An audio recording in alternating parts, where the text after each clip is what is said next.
হঠাৎ নীলার কথাটা শুনে মীরার বুকটা কেমন ফাঁকা ফাঁকা মনে হলো। মীরা ভাবলো কাব্য কি হারিয়ে যাবে ওর কাছ থেকে, পরক্ষণে আবার ধিক্কার দেয় নিজেকে। কি ভাবছি এসব, আমি কাব্যের প্রতি দুর্বল হয়ে যাচ্ছি না তো? না না, এটা কি করে হয়? নিশান ছাড়া আর কাউকে ভালোবাসতে পারবো না আমি। একমাত্র নিশানই আমার ভালোবাসার জগৎ, আর কেউ না, কাব্যও না। মীরা বলল হয়েছে, আর খাবো না। আমি বললাম খাবে না মানে? এগুলো কে খাবে? মীরা বলল তুমি খাবে। না না, আমি একা খাবো না, আমার সাথে তোমাকেও খেতে হবে। আমি আর খাবো না প্লিজ। ওকে, তাহলে খাবার রেখে আসি। মীরা বলল রেখে আসবে কেন, তুমি খাবে না? কাব্য বলল তুমি যখন খাচ্ছ না তাহলে আমিও খাবো না। বললাম তো আমার পেট ভরে গেছে, রাগ করো না, তুমিও খেয়ে নাও প্লিজ। খেতে পারি একটা শর্তে। মীরা অবাক হয়ে বলল শর্ত? কি শর্ত? যদি তুমি খাইয়ে দাও। কথাটা শুনে মীরা হঠাৎ চমকে উঠল। এরা দুই ভাইয়ের মাঝে এত মিল কেন? প্রতিটা কাজেই একে অপরের প্রতিরূপ। নিশানও এই কাজটাই করত, ওকে প্রায় খাইয়ে দিতে হতো। আমি নিশানকে যতই ভুলতে চাই ততই নিশান আমার কাছে চলে আসছে। আমি তো নিশানকে ভুলতে চাইনি, নিশানের স্মৃতি নিয়ে বাঁচতে চাই। কিন্তু আম্মু তো আমাকে প্রমিস করিয়েছে যেন আমি নিশানকে ভুলে যাই, কাব্যকে আপন করে নেই। কিন্তু কি করে করব এটা? আমি নিশানকেই ভালোবাসি, আর কাব্য তো নীলাকে ভালোবাসে। আমি জানি নিশান ফিরে আসবে, আর তা খুব তাড়াতাড়ি। আচ্ছা লাগবে না, আমি যাচ্ছি। বলেই আমি উঠে চলে আসছিলাম, এমন সময় মীরা আমার হাত ধরে নিল। না না বসো, আমি দিচ্ছি খাইয়ে। তারপর আমি মীরার দিকে তাকালাম, মীরাও আমার দিকে তাকিয়ে আছে। হাত ধরে আছে বলে লজ্জা পেল। হাত ছেড়ে দিয়ে নিচের দিকে তাকিয়ে নাস্তাগুলো ওর কাছে নিল। না লাগবে না, তুমি শুয়ে বিশ্রাম করো, তোমার যখন ভালো লাগছে না খাইয়ে দেওয়ার প্রয়োজন নেই। মীরা আস্তে করে নিচের দিকে তাকিয়ে বলল আমি কি বললাম নাকি যে আমার ভালো লাগছে না? না বলনি, তবে আমি বুঝতে পেরেছি যে তোমার ভালো লাগছে না। মীরা কিছুক্ষণ নীরব থাকার পর বলল কথা না বলে বসো, আমি খাইয়ে দিচ্ছি। আমি আর কথা বাড়ালাম না, বসে পড়লাম। মীরা খাবার আমার মুখের সামনে তুলে ধরলো, আর আমি গপ করে মুখে ঢুকিয়ে নিলাম, এবং মীরা ফিক করে হেসে দিল। মীরার দিকে তাকিয়ে আমিও হেসে দিলাম। একটা কথা বলি? মীরা বলল হ্যাঁ বলো। তোমার ওই গেজা দাঁতটা তো আগে কখনো দেখিনি, হাসলে খুব সুন্দর লাগে তোমাকে। কথাটা শুনে মীরা চোখ তুলে তাকালো আমার দিকে। মীরা ভেবে পায় না এদের মধ্যে এত মিল কি করে হতে পারে। এদের ভাবনা একে অপরের ভাবনার সাথে পুরোপুরি মিলে যায়, কিন্তু কি করে? নিশান প্রতিবারই আমাকে আমার হাসিটার কথা বলতো, আর ওই দাঁতটার কথাও, আর এখন কাব্যও বলছে। কাব্য আমাকে নিশানের কথা ভুলাতে চাইছে, অথচ বারবার শুধু মনে করিয়ে দিচ্ছে তবে কাব্য তুমি খুব ভালো। মীরা অপলক দৃষ্টিতে তাকায় কাব্যের দিকে। মীরা সেই কখন থেকে কি যেন ভেবেই যাচ্ছে, এই মেয়েটা শুধু চিন্তায় মগ্ন থাকে। ধুর, তোমাকে না বললাম চিন্তা না করতে, তবুও সবসময় ভাবুক হয়ে থাকো তুমি। সরি, আসলে আমি মীরাকে আটকিয়ে দিলাম। হয়েছে, বলা লাগবে না, তুমি যাও শুয়ে পড়ো, আমি নিচে এগুলো রেখে আসছি। মীরা মাথা নাড়িয়ে বলল ওকে। তারপর আমি রুম থেকে বেরিয়ে নিচে গেলাম, প্লেট রেখে আসলাম রান্নাঘরে। রান্নাঘর থেকে বেরিয়ে দেখলাম আম্মু নিচে আসছে। কাব্য, বলো আম্মু। মীরা কোথায়? রুমে শুয়ে আছে, বিশ্রাম নিতে হবে না তাই? বেশ, মেয়েটার খেয়াল রাখিস বাবা, হারিয়ে গেলে কিন্তু পস্তাতে হবে। আমি হাসি দিয়ে বললাম চিন্তা করো না আম্মু, আমি আছি তো। আম্মু একটা অর্থপূর্ণ হাসি দিল।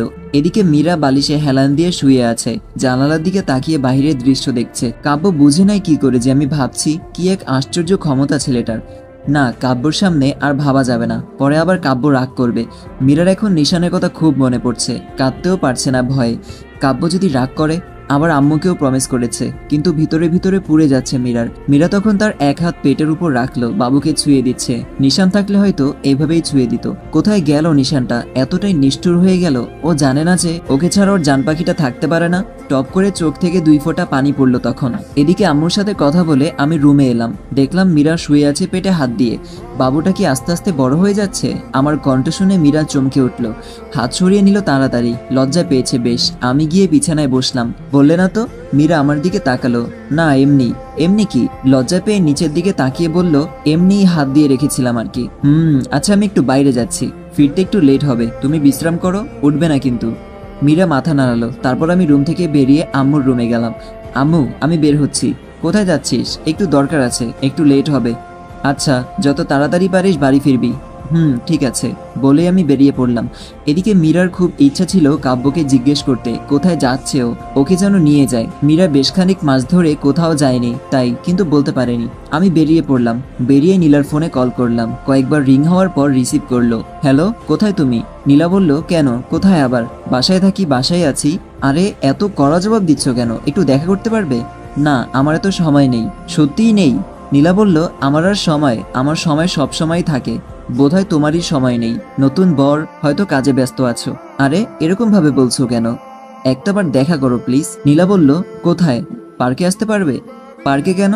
আমি কি প্রেম করতে যাচ্ছি নাকি? কথাটা নীলা রাগী কণ্ঠে বলল। প্লিজ সহজ করে কথা বলো। আচ্ছা তুমিই বলো কোথায় আসবো? নীলা বলল, তুমি যেখানে বলেছো সেখানেই থাকো, আমি আসছি। ওকে আসো। তারপর আর কোনো কথা না বলে ফোনটা কেটে দিল। এই মেয়েরা তো তেজ আসে কোত্থেকে?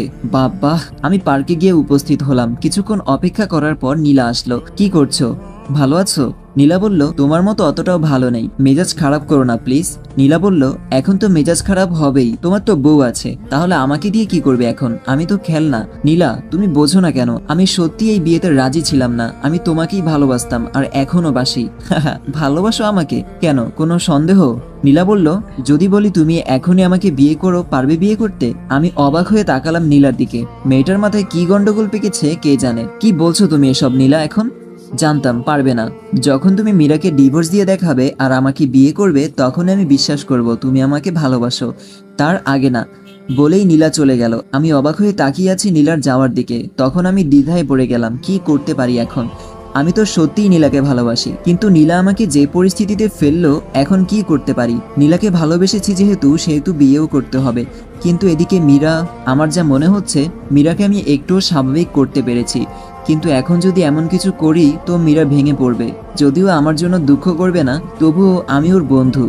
কিন্তু নীলাকে কি করে হারিয়ে ফেলবো? না, এটা তো হতে পারে না। আমি নীলাকে ভালোবাসি, তাই নীলার দেওয়ার শর্ত আমি মেনে নিতে রাজি। তারপর বাসায় ফিরলাম, খুব কষ্ট হচ্ছে। নীলা এমন করতে পারলো আমার সাথে। কি করে বের হই এই গোলকধাঁধা থেকে? একদিকে মীরা আমার বিয়ে করা স্ত্রী, অন্যদিকে প্রেমিকা নীলা, আমার ভালোবাসা। মীরাকে ডিভোর্স দিলে আম্মু আর মীরা দুজনই কষ্ট পাবে, আর আম্মুর সিদ্ধান্ত ছাড়া তো আমি কিছুই করতে পারবো না, আর নীলাকে ছাড়া তো আমি অসম্পূর্ণ। বাসায় ফিরে সোজা রুমে গেলাম। মীরা রুমে নেই। কোথায় গেল মেয়েটা? বলেছিলাম বিশ্রাম করতে, আর উনি কোথায় যে গেল? তখন আমি আম্মুর রুমের দিকে গেলাম। কিরে, এসে গেছিস? হ্যাঁ। মীরা কোথায়? কোথায় আবার? রুমেই আছে, দেখ গিয়ে। পেলাম না তো, ভালো করে খুঁজে দেখ, রুমেই কোথাও আছে মনে হয়। ওকে।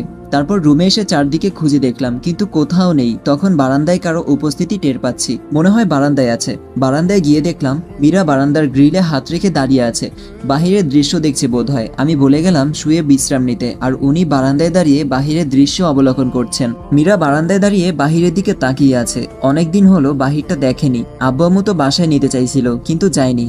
কাব্য আর আমার বিয়ের দিন আম্মু ভিজা ভিজা চোখে তাকাচ্ছিল।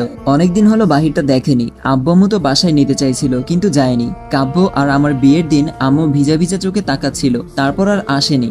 বোধহয় মেয়ের এই কষ্ট দেখতে পারবে না বলে আসছে না। কাব্যটা সেই কখন গেল, এখনো এলো না। ও পাশে থাকলে ভালোই লাগে, একাকিত্ব গুছিয়ে উঠতে পারি। কত সুন্দর সুন্দর কথা বলে, আমার কত কেয়ার নেয়। কাব্য কি নীলারও এমন কেয়ার নেয়? এদিকে আমি অনেকক্ষণ ধরে দাঁড়িয়ে আছি, মীরা এখনো টেরই পাইনি। কি এত ভাবে মেয়েটা? Excuse me. আমার কথা শুনে মীরা চমকে পেছনে ফিরে তাকালো, অবাক দৃষ্টিতে তাকিয়ে আছে আমার দিকে। মীরা খুব বড়সড় শখ খেলো। কাব্য বুঝলো কি করে আমি মনে মনে কি ভাবছি? তুমি এই জগতে নেই, তাই না? তুমি এখন ভাবনার জগতে। কি এত ভাবো? হ্যাঁ, আমি কতক্ষণ ধরে দাঁড়িয়ে আছি, তোমার সেদিকে খেয়ালই নেই? মীরা আমার কথা শুনে বিস্ময় যেন কাটিয়ে উঠলো, তারপর আস্তে করে বলল, ও। তখন আমার কথায় যেন মীরার স্বস্তি পেল। তোমাকে না বলেছিলাম বিশ্রাম নিতে? তাহলে এখানে কি প্রকৃতি প্রেমী হওয়ার ইচ্ছা আছে নাকি? না, শুয়ে থাকতে ভালো লাগছিল না, তাই এখানে দাঁড়িয়ে বাহিরের দৃশ্য দেখছিলাম। ও, তুমি তো অনেকদিন হলো ঘুরতে যাও না। মীরা তখন মাথা নাড়ালো। তাহলে আজ যাবে? কোথায়? ঘুরতে। মীরা তখন আমার দিকে তাকিয়ে রইল। কি হলো? যাবে মানে যাবে, মানা করার চান্স নেই। কিন্তু কোনো কিন্তু না, সন্ধ্যায় আমরা ঘুরতে যাচ্ছি, এটাই ফাইনাল। ওকে? না মানে, বললাম তো, আর কোনো কথা নেই, আমার ডিসিশনই ফাইনাল। মীরা তখন মাথা নিচু করে দাঁড়িয়ে রইল। দুপুর হয়ে গেছে, লাঞ্চ সেরে নিতে হবে। মীরা বলল, একটু আগেই না খেলাম সকালের নাস্তা, তো এখন আবার খাবো কি করে? কেন, হাঁ করে খাবে? মীরা হেসে দিল। তারপর, সন্ধ্যায় যাচ্ছ তো? মানা করতে বারণ করলে তো, তাহলে তো যেতেই হবে, তাই না? Good girl. গুড গার্ল না ছাই, কিছু বললে না তো? ও। তারপর আমি নিচে গেলাম। আম্মু আর রহিমা খালা তখন খাবার রেডি করছে। আব্বু অফিস থেকে বাসায় এসেছে লাঞ্চের জন্য। আমি নিচে যেতেই, কিরে বৌমা কোথায়? উপরে আসছে। ও, তা মেয়েটাকে একটু বাইরে ঘুরিয়ে নিয়ে আয় না, মন ভালো হবে। হ্যাঁ আব্বু, সন্ধ্যায় ঘুরতে যাব ভাবছিলাম। ও, খুব ভালো কথা, গাড়ি নিয়ে সারা শহর ঘুরিয়ে নিয়ে আসিস বৌমাকে। এদিকে মীরা রুমেই আছে, ভাবুক হয়ে বসে আছে। কাব্য বুঝে নিল যে ও ঘুরতে যেতে চায়। কি করে? আশ্চর্য, কিন্তু আমার যাওয়াটা কি ঠিক হবে? যদি না যাই তাহলে তো কাব্য রাগ করবে। কি করি? যেতেই তো হবে। নিশানটা যে কেন এমন করলো আমার সাথে? আজ তো কাব্যের বদলে নিশানের সাথে ঘুরতে যাওয়ার কথা ছিল, কিন্তু নিয়তি সেটা হতে দিল না। নিশানের বদলে কাব্যকে ঠিক করেছে নিয়তি, কিন্তু কাব্যকে আমি কি করে মানা করি? ও তো মানা করতেও বারণ করেছে। যাক এসব কথা, এখন নিচে যাই, না হয় ও আবার উপরে চলে আসবে। তারপর মীরা রুম থেকে বেরিয়ে নিচে চলে গেল। এদিকে মীরার জন্য অপেক্ষা করছিলাম। মীরা সিঁড়ি দিয়ে নিচে নামলো। মীরাকে দেখতেই আব্বু স্নেহপূর্ণ একটা হাসি দিল। আব্বু বলল, গুড দুপুর আম্মু। আব্বুর কথায় আমরাও হেসে উঠলাম। আমরা জানি আব্বু মীরাকে হাসানোর জন্য এটা বলেছে। মীরাও ফিক করে হেসে দিল। মীরাও বলল, গুড নুন আব্বু। এদিকে আম্মু তো হাসতে হাসতে গড়াগড়ি খাচ্ছে মীরা আর আব্বুর কথাবার্তার ধরন দেখে। তা কেমন কাটলো আজ দিনটা? মীরা বলল, ভালো কেটেছে আব্বু, সন্ধ্যায় আরো ভালো কাটবে। মীরা তখন প্রশ্নসূচক দৃষ্টিতে তাকালো আব্বুর দিকে। আব্বু বলল, সন্ধ্যায় তুমি আর কাব্য বেড়াতে যাবে। মীরা তখন আমার দিকে তাকালো। মীরা হয়তো ভাবেনি আমি আব্বু আম্মুকে বলবো ব্যাপারটা। আচ্ছা এখন এসে বসো এখানে, খেয়ে নে আম্মু। তারপর মীরা এসে আমার পাশে বসলো। গল্প করতে করতে খাবার খেয়ে নিলাম। আব্বু অফিসে চলে গেল। আব্বুকে টিফিন সাথে দিলেও বাসায় খেতে আসে। সে নাকি একা একা খেতে পারে না, সবার সাথে খেতেই নাকি মজা। সন্ধ্যা হয়ে গেছে। আমি রুমে গিয়ে দেখলাম মীরা আলমারিতে কি যেন খুঁজছে। কি খুঁজছো? শাড়ি?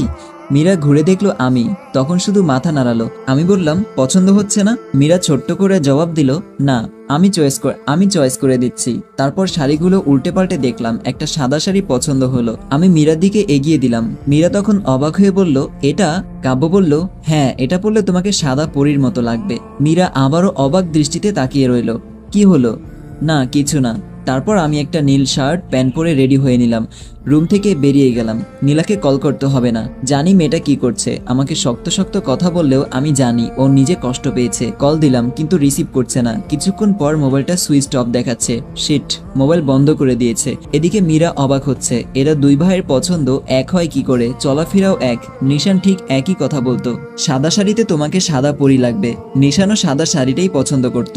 এদিকে আমি নিচেই ছিলাম, মীরার জন্য অপেক্ষা করছিলাম। মীরা যখন নিচে নামলো, আসলেই মীরাকে সাদা পরীর মতো লাগছে। এত সুন্দর মেয়েটা। মীরা নিচে নেমে যখন দেখলো আমি হাঁ করে তাকিয়ে আছি, তখন একটু লজ্জা পেল। কি হলো, এমন ভাবে তাকিয়ে আছো কেন?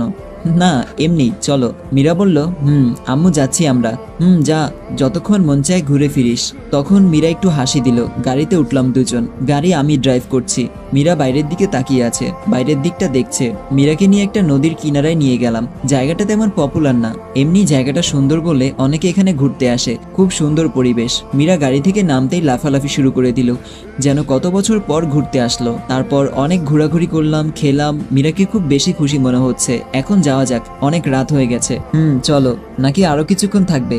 না, চলো। তারপর গাড়িতে উঠলাম, গাড়ি স্টার্ট করলাম। অনেক পথ এগিয়ে আসলাম। তখন হঠাৎ মীরা চেঁচিয়ে উঠলো। মীরা সামনে সিটে আমার পাশেই বসেছিল। কাব্য, গাড়ি থামাও। কেন, কি হয়েছে? নিশানকে দেখেছি আমি। গাড়ি থামাও কাব্য। ভাইয়ার কথা শুনে আমিও গাড়ি থামালাম। গাড়ি থেকে বের হলাম সাথে সাথেই। মীরা পাগলের মতো আচরণ করছে। কোথায় দেখেছো? কোথায়? ওই তো, ওইদিকে একটা গাড়ি যাচ্ছিল, ওইটাতে দেখেছি। কাব্য, নিশানকে এনে দাও কাব্য, প্লিজ। মীরা চিৎকার করে কাঁদতে লাগলো। তুমি এখানেই থাকো, আমি আসছি। বলেই আমি দৌড় দিলাম। চারিদিকে খুঁজতে লাগলাম। একটা গাড়ি দেখলাম, গাড়ির পিছনে ছুটলাম, কিন্তু নাগাল পেলাম না। তখন দৌড়ে গাড়ির পাশে এলাম। মীরা দাঁড়িয়ে আছে আর কাঁদছে। কাব্য, নিশান কোথায়? কাব্য, তাড়াতাড়ি গাড়িতে ওঠো, তাড়াতাড়ি। তারপর গাড়িতে উঠে তাড়াতাড়ি স্টার্ট করলাম এবং গাড়িটা যেদিকে গেছে সেদিকটা অনুসরণ করলাম। কিন্তু